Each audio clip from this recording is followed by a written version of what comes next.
Hello, this is Cotton Stoops and welcome back to another Lumion Legacy HTUC video, and in today's video we're going to be talking about Soul Burst Florant.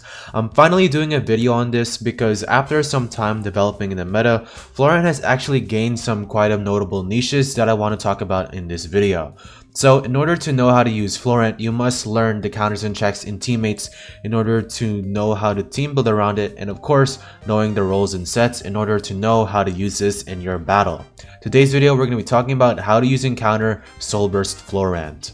So the role that Flychomp plays is all answered with its base stats, and admittedly as low as your speed tier may be, a very clear weakness in your move pool and your kit, this speed tier does help you synergize with one of your moves, which is being parasitized, so you do have a draining move and can help synergize when you're going up against stronger Lumions that are faster than you, being able to take them out in around 2 hits and then gain HP back in order to live the next one. Your energy is going to be 80, which admittedly is not that great, but you can still use moves sufficiently, and your HP and your defenses all being around 100. This is very solid for Flychomp, as unless you're taking a super effective ice hit, you're always going to be living a super effective hit no matter what, unless it's like a hellstorm or something. But this is very solid, and your melee attack of 123 admittedly isn't that great if you're not going to be invested into it. However, this melee attack is still solid. You still hit decently hard with or without investment, and you do have the coverage to somewhat make up for that. As for your weaknesses, you're definitely going to be needing those bulk because your fire type matchups are not great. Seer Knight, Soul Burst Raptidon, Land Torch, and Nova Deus, they're all around this metagame right now, especially in Nova Deus. Now that Glaciadia has gotten nerfed, a lot of people are using Nova Deus as of late. Ice types such as right now, Glaciadia is falling, however it probably will rise back soon enough. Nova Deus is another common ice type.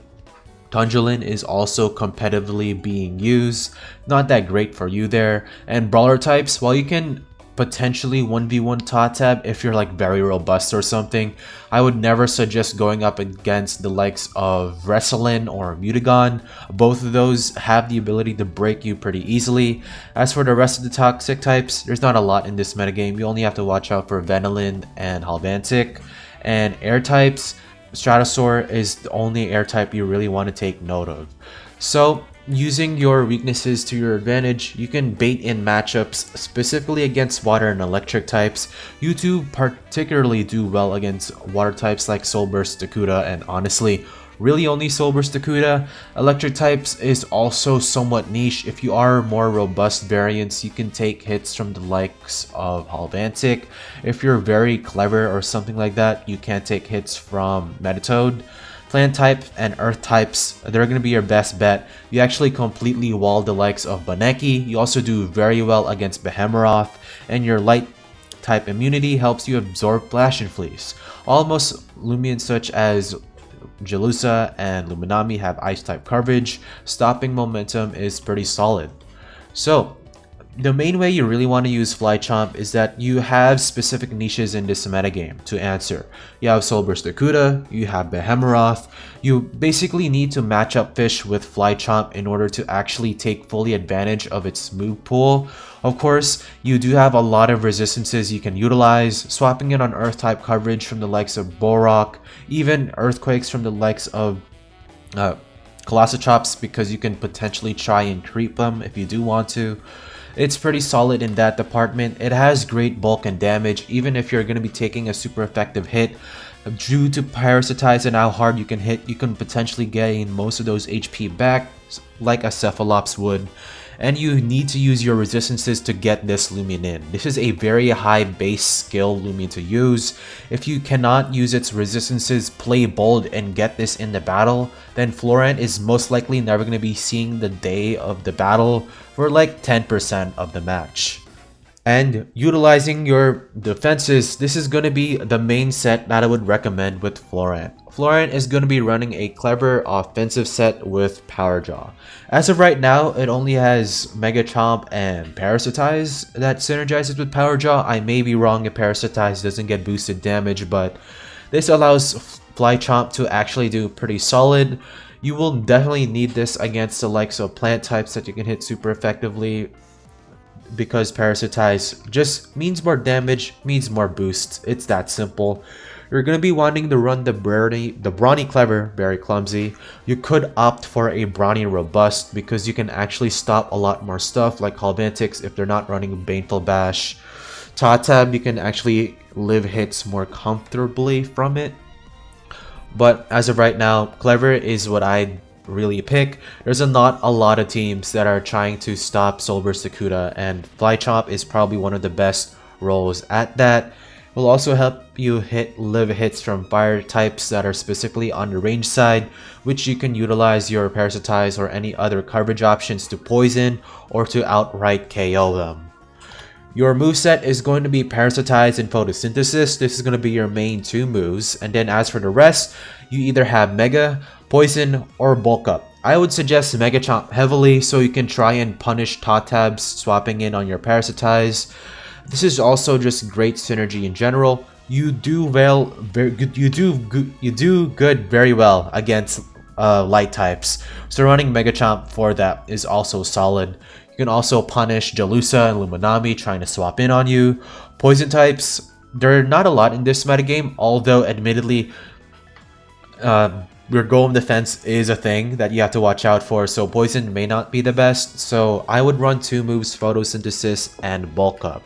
What you can also try and do is run a very brawny personality and drop Photosynthesis altogether. So you can run Bulk Up, Poison, and the Parasitize and Mega Chomp. You can also opt for a Thistle Slash or Carnivorous Snap, so you can bulk up on the Gargoyle defense swap, and then you can 2 KO with a Thistle Slash and then a Carnivorous Snap. And then onto the item, Flora Burst, and then for the TPs. The 16 speed here is mainly to outspeed every kind of defensive Charonix. If the Charonix is running some type of speed and it's a offensive one, usually the most biggest giveaway is that it's either running Nova Blast or it's running Magnify, so that'll help you know whether or not it's running speed, in which case you do outspeed if it's not running anything. Your 200 HPs to max out your HP, giving you an odd HP amount, and with the HP and range defense allows you to live a 4-hit KO from any Nimble Dakuda. Even if it's Soul Bursts, you do very well against that.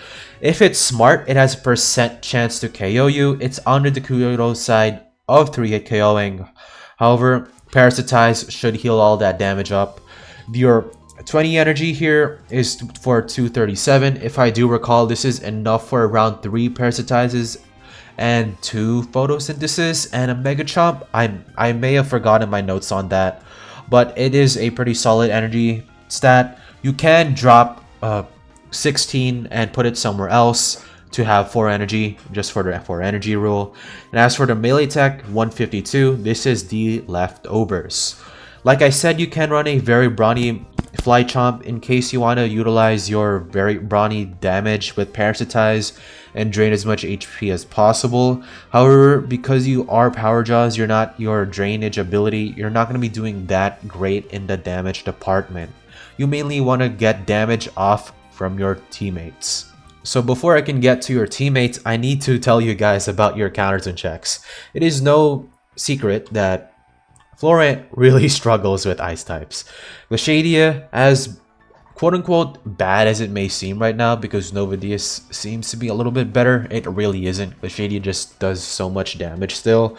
Glaciadia is one of the best answers to Flychomp. Himber, Wintrix, and Barbadger, they're also great answers. Using ice type, or not ice types, ice cold trap setters like Celesting, Dokomori, and Himber, they all do very well against it. Do note that Celesting and Dokomori can struggle to do real progress against Soulburst Florant. The only thing that it can do is set up ice cold traps, and that's basically it. Florant, it can just poison them and they don't really like that. Dokomori, of course, it does absorb poison. Himber here, this is always an immediate swap. Its ice type damage is just going to be hitting way too hard for you to stay in. You can also use toxic types such as Venusaur, one of the better toxic types right now. I'm pretty sure Vanillin is also making a rise for that. And Soulburst Rugadon, just a generic fire type. And then as for your defensive stops, Seer Knight is one of the best answers because of Terrifying. Gargoyle defense is really solid because it even Carnivorous Snap, you're gonna pressure this pretty easily. Tundrelin is one of the best solid answers, just make sure to run a Mysterious Dust, and Soulburst Krakaloa. If the Soulburst Florant isn't running isn't running poison, then this is a matchup made in heaven. However, the poison will pressure you, so it does have the tools necessary to actually pressure its answers, not to the degrees of the likes of Tatab, however. Speaking of teammates, Flychomp teammates are very simple here. I'm just going to be going over some cores that I found really solid. So first off, we got a Flychomp core with Novadius and Halvantic. Novadius does pretty well in terms of swapping in on ice types, specifically ice type moves. It does pretty solid against the likes of Wintrix and Glaciadia. It can also opt to try and swap in on the likes of Dokomori if you really want to. However, the main way you want to use Novadius here is just get chip from Flychomp, make sure they're poisoned badly, and then they take some chip, in which case you can try and play mind games with your opponent by bringing Novadius in to deal massive amounts of damage. Your Halvantic here is also very solid. This is mainly just for the Seer Knight matchup. The Seer Knight matchup is very important to Flychomp right now because Novadius also gets stopped by it, and Seer Knight is very common, so running Halvantic, which doesn't really care about what Seer Knight can do, maybe except a Raging Flame, that's pretty much it. But yeah, this is a pretty interesting offensive core. What I would really recommend though is Seer Knight with Flychomp. This is very solid, especially if you're running Drudge, Brawny, Nimble Seer Knights. Seer Knights can help, or what I really want to say is that Flychomp baits in the ice types like Glaciadia and Wintrix, even also baits in Luminami, which can also help your case even better for Seer Knight. Seer Knight particularly doesn't want to 1v1 Luminami, but it can very well do very good against most of the ice type range attackers. And as for Cosmere Cracked here, Cosmere Cracked does play some niche roles here. It is mainly one of the better ways to stop Obsidian and Tundrelin from body crashing your whole entire team. It also baits in metal types such as other Seer Knights, Valkyries, Stratosaurs, and helps Seer Knight get damage off of that. Flychomp, of course, poisoning the Obsidians makes Cracked's job even better. Combined with Seer Knight's barbs, it's just very, very solid. I'm definitely going to be trying this core out. And as for defensive cores, Seer Knight and Flychomp do very well, and then you can have the rest of the cores be filled with a Yursnack. Seer Knight can be offensive or defensive here, doesn't really matter. Luminami is mainly for the melee wall or melee wall breaker ice types, specifically Barbadger, but mainly Himber. Yursnack can obviously deal with both, and as for Gargoyle defense, it's mainly here just so you can take off hazards and stuff like that. It's just pretty simple. Other than this, what I would really recommend is Flychomp and Akalos. After running some calcs specifically with Aqua Body Akalos is one of the best teammates for Flychomp. In combination with Rogue Assault, it has the ability to break through Tundrelin if it needs to. It can pretty much wall Soulburst Krakaloa to an infinity. On top of poison from Flychomp, it's just going to be pressuring Soulburst Krakaloa so well, and because you're Aqua Body, you cannot be Raging Flamed. It also does very well against the likes of Glaciadia and Wintrix. Obviously, it cannot swap in on opposing Akalos's Barbadgers or Himbers, but it can definitely try to. It also does have the speed advantage off of both, if I do recall. It also stops most range type fire types. Specifically, Soulburst Raptidon is going to be the best Lumion to swap in on. Soulburst Raptidon typically likes to swap in on Florant. And then you can have Obsidian or a Yursnack here simply because they just do very well against the melee ice types that Florant can't really stop swapping in. So let's get right on to the conclusion and my thoughts on Florant. So admittedly, I did express some concerns after team building or trying to team build with Florant, but ultimately I think it's pretty solid, at least when paired up with the right teammates. I feel like Florant kind of needs some specific teammates and matchups in order to actually do well. As per all low tiers with niche defensive typings, it has to match up fish for a lot of things. It needs to swap in only when it on its resistances. And as for Dakuda's and all of its other niches like Behemoth, it really needs all that matchup fishing to actually do well. So do I think Florant is a viable option in this game? Certainly. However, do I think that this is per se better than the other plant types right now, like Lashent, Tatab, or Nevermare? No, it's not, but it is definitely still an option that you can use. Join the FADC. Remember to like and subscribe and to see more content from me. And of course, this is Con and Stoops signing off to remind you that Zulong is still a dumpster fire.